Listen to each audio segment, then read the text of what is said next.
ចេញដំណើរចាទៅកន្លែងដែលយើងត្រូវថតចាថត sport នៅទីនោះបងប្អូនទាំងអស់គ្នាប្រហែលជាស្គាល់ហើយចាប្រហែលជាស្គាល់ច្រើនព្រោះដោយសារកន្លែងស្រុកបាណន់នេះគឺឃើញមានកន្លែងកំសាន្តច្រើនដូចជាជើងភ្នំបាណន់នេះមានរីសតមួយកន្លែងគឺល្បីខ្លាំងមែនទែនព្រោះដោយសារមានកន្លែងលេងច្រើនហើយមានកន្លែងកំណើតកំសាន្តច្រើនមានកន្លែងថតរូបច្រើនស្អាតស្អាតដល់សំបីតែនេះតាមមកដល់គឺប្លែកភ្នែកប្លែកអារម្មណ៍តែម្ដងចានៅជើងភ្នំមែនតែជើងភ្នំនេះមិនមែនឯកាទេគឺជើងភ្នំនេះបើសិនជាឲ្យទៅនៅមួយខែក៏អាចនៅបានដែរព្រោះថាមាន view ស្អាតដូចតាចូលចិត្តថតរូបថតវីដេអូអញ្ចឹងគឺថាត្រូវប៉ាន់តែម្ដងចំពោះបងប្អូនដែលគាត់ចូលចិត្តថតរូបថតអីហ្នឹងណាគឺត្រូវប៉ាន់មែនតែនទេសភាពស្អាតហើយក៏កន្លែងនេះគឺជាកន្លែងដែលល្បីមានជិះឡូរីដឹងថាបងប្អូនទាំងអស់គ្នាបានស្គាល់ហើយចានៅភ្នំអំណន់មានជិះឡូរី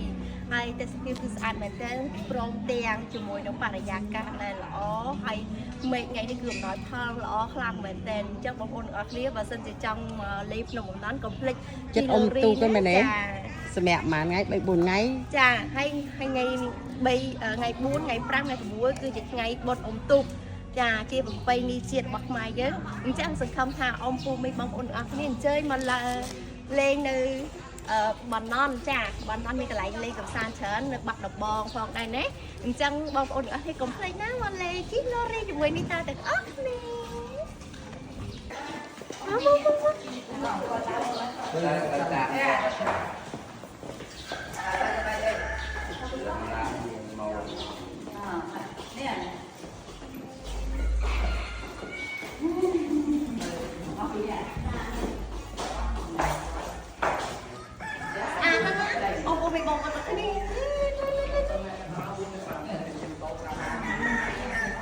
ជីឡូរីនេះចាលើទី1នៅតាជីឡូរីណាតោះ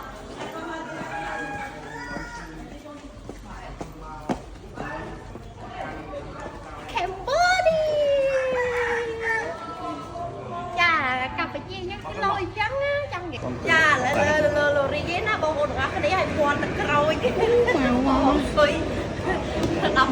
17នេះចាំធ្វើទៅស្នាទាំងអស់គ្នាថាអារម្មណ៍យ៉ាងម៉េចដែរពេលជិះឡូរីសប្បាយប៉ុណ្ណាហើយសម្រាប់នេះថាគឺលើកទី1ណាបងប្អូនទាំងអស់គ្នាអញ្ចឹងកុំភ្លេចណាមកលឿនកក់បុកឃើញហើយនៅស្រុកបាណន់ខេត្តចំពោះកន្លែងនេះផងដែរនេះតាចង់និយាយប្រាប់បងប្អូនឲ្យបានដឹងថាជិះឡូរីនេះមានអារម្មណ៍ថារំភើបសប្បាយជាងជិះយន្តហោះទៀតលើកទី1អមភើបហើយដល់ហើយតិច